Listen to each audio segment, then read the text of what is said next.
3D audio is going to be a game changer in the world of Sony video has games. I'm pretty sure Tecmo Bowl has a speed run. Hello, everybody, and welcome back to the 184th episode of the Most Elite Podcast. I'll save you the whole thing I do normally with the where I've been stuff. I just live a life that doesn't really allow me to do this so much. That's just about it. A lot of stuff has happened in gaming news, and I have not kept up with it in terms of to be able to do an episode about it. I keep up with it, because it's a passion of mine, but I don't study it and get quotes and stuff and screenshots for videos or anything like that. I just look at what's happening and say, wow, that's happening. So for this episode, I was going to do a whole tier list thing because we were having a discussion a while back in the Discord about what's going to win Game of the Year. And to me, right now, only two contenders really rise to the top. That would be Baldur's Gate 3 and Tears of the Kingdom. And I say Tears of the Kingdom begrudgingly because I'm not a big fan of that style of Zelda. I know it has evolved to that, Breath of the Wild being as groundbreaking as it was, and we getting the sequel which iterated on that and made it even better somehow. And that's all cool and good. I think that's great and I love it. But I just don't really care for that from Zelda. I'm an old guy. I'm 33. I like the old Zeldas. So, and it's not at all to take away from the new Zeldas. They're amazing. I have Tears of the Kingdom. I haven't beat it yet. I do have the game. I have played it. I played a fair bit of it. I got the Master Sword, stuff like that. I put that on mute.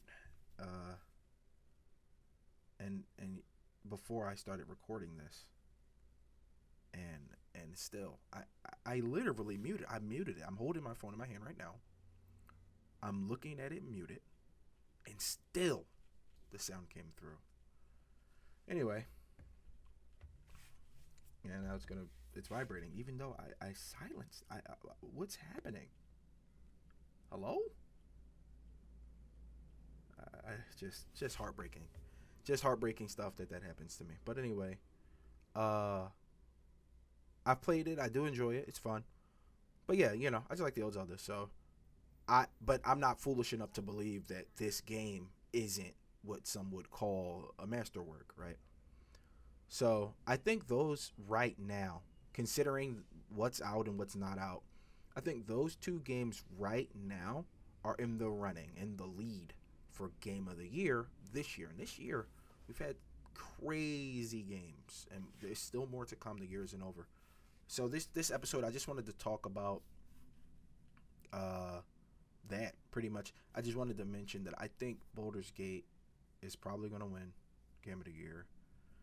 The copium part of me wants to believe that Alan Wake 2 will at least be nominated, but I know that's copium. There's no way a horror game will ever win Game of the Year. Sort of like how horror movies rarely win Oscars, right? It's something about the genre that, since it's not for everybody, since a lot of people are scared of stuff, a lot of my close friends won't even play horror games, right? So I understand why it has a weaker leg to stand on. I do wish a horror thing would take the top honors. Resident Evil 2 Remake 2019 won, I think, Best Sound Design. And it did win Game of the Year for Golden Joystick, I think, reported that. So that was great for me to see. Because those games are masterpieces too, just because they're scary doesn't mean that they aren't on the same level. They could be called this game stood out among all the games this year. So I do think that if it's very good, Alan Wake 2 has a legitimate chance of being Game of the Year. Speaking of twos, Spider-Man 2, will it win Game of the Year? I don't think so, because again, Baldur's Gate and Tears of the Kingdom. But I do think it will be nominated. I think it'll get a nomination. Even if it's not for just Game of the Year, maybe it'll get a costume design or whatever. I don't actually know the categories this year. I'm not sure if the categories have even been posted yet. I think they normally do it around November. They post the categories. And maybe best sound design, depending on how the sounds are. I don't know. Voice acting, who knows? But Spider-Man 2, I think, has a good chance at getting nominated for Game of the Year as well. Starfield, right? So Starfield came out. I won't say to much fanfare because a lot of people can't really play it even on the 4090s. There are some stutter and things of that nature. Now, that's a topic for another episode with the whole unoptimized games for PC. You know how many games I didn't play this year because of that exact issue? A lot. Off the top of my head, Jedi Survivor, still not fixed. They released patch 7, still not fixed, right? That the Monster Hunter spin-off game, what's it called? Wild Hearts, also not fixed. I didn't play that. I didn't play Forspoken. Came out a mess. I mean, I know they removed a new WoW from it. I haven't seen reviews since. That maybe it runs better. I don't know. Yeah, games came out unoptimized. Even Callisto Protocol came out pretty unoptimized, and they did PR for it, saying, "Oh, a clerical issue and all this stuff." You can go look this stuff up.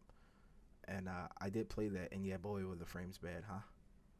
And so many games I still haven't played this year because they're just not. They don't come out in working order. Mortal Kombat 1 came out. I didn't buy it, and not because it doesn't work or anything. I didn't buy it because for some reason they released it without crossplay day one. Now, you would think if a game like Street Fighter 6, which is a masterwork of a fighting game, it has like the best training mode I've ever seen, as the best net code I've ever seen. My good friend drives trucks for a living, and he has a hotspot in his truck. We can have matches while he's on the road, obviously not driving. Obviously, when he's parked and pulled over in between his deliveries. We can have matches on that hotspot, minimal lag, and I mean minimal. It feels amazing. And he's on a hotspot and a truck outside. For Mortal Kombat to come out when a game like that is out with the amazing training mode, with the amazing rollback netcode, and not even with crossplay, and not even have crossplay, online stuff aside, I haven't played this, so I don't know how it feels online. But without crossplay, it's like basically the biggest advertisement Street Fighter 6 could ask for. Like, hey, look what they got over there. Now check out what we have over here, and you make your decision. I don't know. Like, it doesn't make any sense for that. And I really wanted to buy. I love Mortal Kombat. You guys may remember one of my first videos on this channel, if you're a longtime viewer. It's Mortal Kombat. I love that series, and I play all of them. And man, it's just really random that it wouldn't come out with what at this point is the bare minimum. Street Fighter 6 really set a high bar. They set a fantastically high bar going forward for fighting games, and other fighting games need to emulate it. They need to. I don't have faith that Tekken 8 will have good rollback. We have the creative director on Twitter, talking to people, and people asking, hey, what's up with the rollback, and him telling them it's their Wi-Fi. Like, no shot. I just played Street Fighter on a hotspot with a guy in a truck with no drops, basically. There's no shot it's my Wi-Fi. Also, I play wired. It's not my Wi-Fi. You know what I mean? So I don't know. I'm concerned about fighting games with netcode now that Street Fighter has set such a brilliant example. And you would hope they would emulate it. So I won't be buying Mortal Kombat until they at least add crossplay. I don't understand why it came out without it. So yeah, but Mortal Kombat is out. It'll probably win Fighting Game of the Year. Oh, not win. Street Fighter 6 is going to win Fighting Game of the Year, but it will be nominated for Fighting Game of the Year for sure. It outside of what I said, it is great. It is super cool. The cameo system is amazing, and much like all fighting games recently, in recent memory, it's adopted if you make 2.5 mistakes, you've lost the round. Like Guilty Gear Strive really did it overly so with characters like Nagaryuki. But yeah, if you make 2 to 3 mistakes in Guilty Gear, 2 to 3 mistakes in Street Fighter, bad reads, and then in MK1 now, 2 to 3 bad reads, or you get mixed up, you've lost the round. And I understand why fighting games are doing that. It's one, to make the matches more fluid for the players, knowing that you don't have to be on edge for 99 seconds. The match is probably going to be over in 60 seconds unless you play a really lame game. And for the viewers, it keeps matches fast. The baseball, MLB, I love my big baseball guy, so it's a tangent, but the MLB introduced the pitch clock. And I got to tell you, the games went from 2.5 hours to an hour 30 minutes, sometimes an hour 15 minutes. It's really revolutionized it. You can watch a lot of baseball in a short amount of time. I am not being paid to say this. I just love baseball. But I do understand why fighting games did this with the damage. Instead of literally cutting the clock in half, it's still 99 seconds in most fighters. They just made it so you're punished more for mistakes and errors. And that way the rounds are over quicker, and the audience gets to enjoy fast, high-octane matches, and the players get to play at their peak for shorter intervals to give their brains a rest. It's really well done. So I do like that. And it'll probably get nominated for fighting game of the year for sure. But those are like the big ones that I can think of off the top of my head. So there's gonna be a whole bunch of indie games. I mean, so many games. Liza P came out, right? I mean, so many games have come out. It's really hard to pin down which ones will really stand out at the end of the year.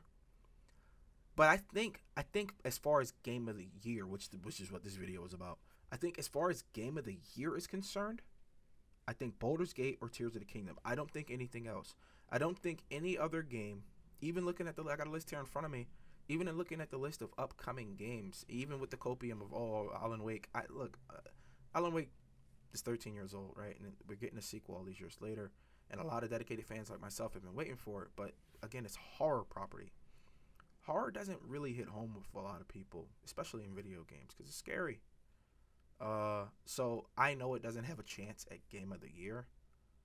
Like, I mean, there is a lot coming out. Assassin's Creed Mirage comes out next month, right? Unless it's been pushed back and I didn't know about it. But it's going back to the roots of Assassin's Creed, which a lot of people were asking for. Starting with Origins in 2015, it really branched out and became like Breath of the Wild in terms of with the map, and you can use the bird and scan. It's like a what's that? A Ghost Recon, with the drone.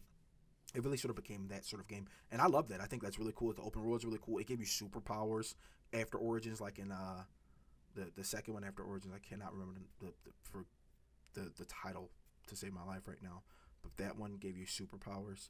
The one right after that, the Norse one, Valhalla, the superpowers return. I think that stuff is really cool. These games, they've been around so long, they have to evolve in order to stay relevant. And those three, Origins, the middle one, which I can't remember, and Valhalla, have sold so much. And it proves that these games need to change in order to stay relevant and make money for the companies. Now, after you do that for a while, then you can sort of pivot backward a little bit for a nice little treat. Like, I think Assassin's Creed Mirage, I don't even think it's going to be a long game. I think, from the gameplay I've seen, it is like the roots with the stealth and the hiding and the fighting, but also you still have those superpowers. Like, he can teleport, disappear into shadow, things like that. It's trying to give you the best of both worlds, and I respect that challenge that they've posed to themselves, and I think it's going to be really fun. But I do not think it can stand up to Baldur's Gate 3, which is an honest-to-goodness masterpiece. It's probably one of the best video games ever made since the induction of video games. And I don't say that lightly, but it is. Like, if you haven't played it and you're even minimally interested in Dungeons & Dragons, just go and play it. It's probably the greatest translation of the 5e rulebook to video game ever. Just go and play it. It really is that good.